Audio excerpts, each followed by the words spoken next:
Assalamualaikum warahmatullahi wabarakatuh. Perkenalkan, nama saya Ardiansah, mahasiswa peternakan UIN Suska Riau. Alhamdulillahirrabbilalamin. Puji syukur kepada Allah Subhanahu wa Ta'ala. Pada pertemuan kali ini, saya akan membahas tugas manajemen pembibitan saya yang berjudul Pemanfaatan Bioteknologi Molekuler dalam meningkatkan mutu bibit ternak. Oke, selamat menyaksikan. Bioteknologi molekuler.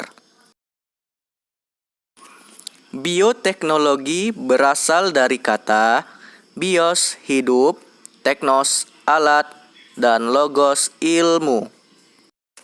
Bioteknologi adalah penggunaan organisme atau sistem hidup untuk memecahkan suatu masalah atau untuk menghasilkan produk yang berguna. Bioteknologi modern atau bioteknologi molekuler merupakan bioteknologi yang memanfaatkan biologi molekuler dan sel untuk menghasilkan produk yang bermanfaat bagi manusia. Sejarah perkembangan bioteknologi. Pada tahun 1917, Karl Ereky memperkenalkan istilah bioteknologi. Tahun 1943, penisilin diproduksi dalam skala industri.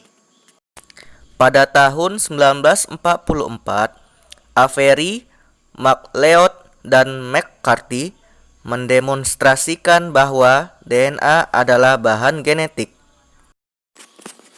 Pada tahun 1955, Watson dan Crick menentukan struktur DNA. Tahun 1961, Jurnal Bioteknologi dan Bioengineering ditetapkan. Tahun 1970, enzim restriksi endonuklease pertama kali diisolasi. Tahun 1973, Boyer dan Cohen memaparkan teknologi DNA rekombinan.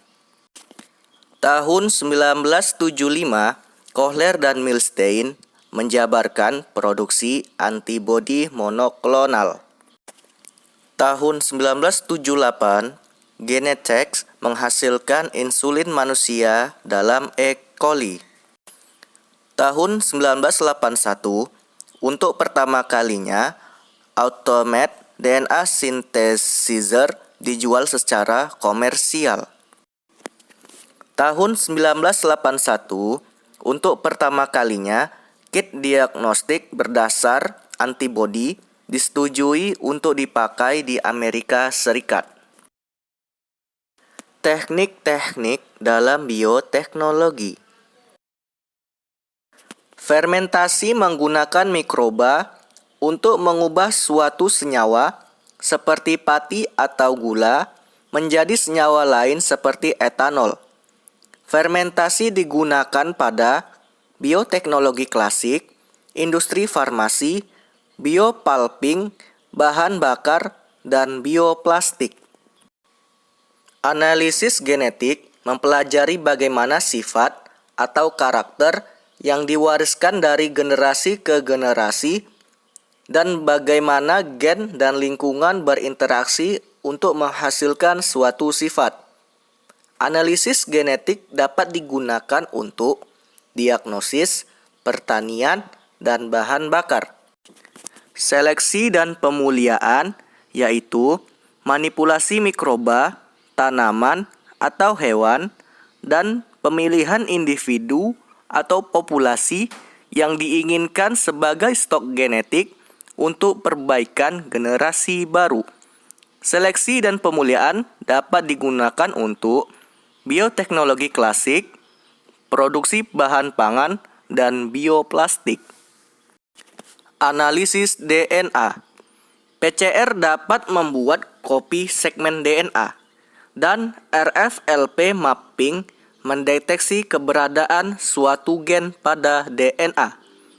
Analisis DNA dapat digunakan untuk diagnosis suatu penyakit, konseling genetik, dan terapi gen. Kultur sel dan jaringan. Caranya yaitu menumbuhkan tanaman atau jaringan hewan atau sel secara steril di dalam tabung reaksi atau tabung gelas lainnya. Kultur sel jaringan dapat digunakan untuk perbanyakan tanaman, produksi tanaman transgenik, produksi bahan kimia, dan penelitian kedokteran. Rekayasa genetika, yaitu transfer segmen DNA dari suatu organisme ke DNA organisme lainnya. Rekayasa genetika dapat digunakan untuk produksi bahan pangan, industri farmasi, konseling genetik, dan terapi gen. Penerapan bioteknologi molekular dalam bidang peternakan. Vaksin untuk penyakit mulut dan kuku dibuat dengan cara mengisolasi dan memperbanyak gen yang mengode pembentukan kulit protein virus. Kemudian gen ini disisipkan pada plasmid E. coli.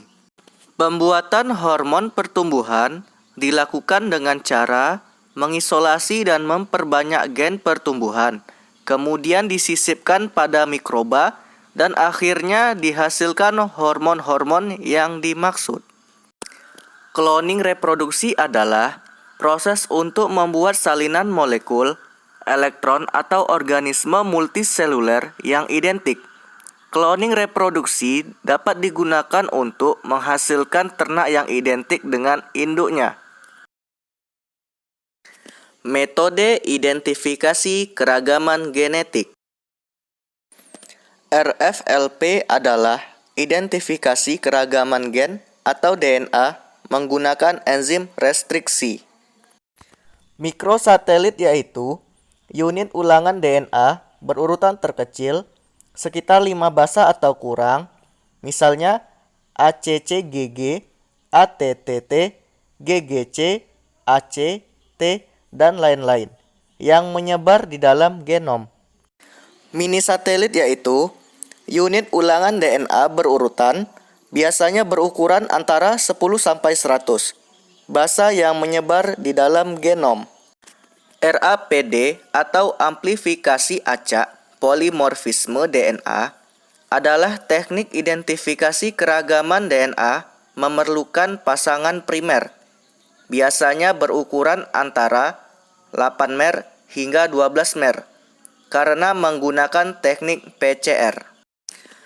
AFLP atau polimorfisme panjang fragmenter amplifikasi adalah teknik dalam biologi molekuler yang digunakan untuk penandaan genetik berbasis hasil amplifikasi PCR terhadap potongan-potongan DNA yang terbentuk akibat aktivitas enzim restriksi tertentu.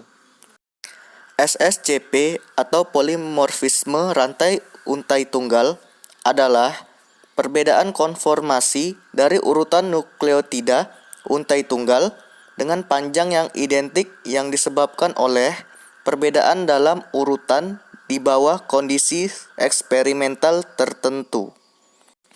Sequencing adalah proses atau teknik penentuan urutan basa nukleotida pada suatu molekul DNA. Oke teman-teman, cukup sekian materi yang dapat saya sampaikan. Jika ada kesalahan, saya mohon maaf.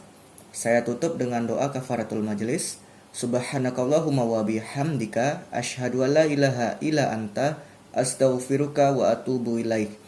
Assalamualaikum warahmatullahi wabarakatuh.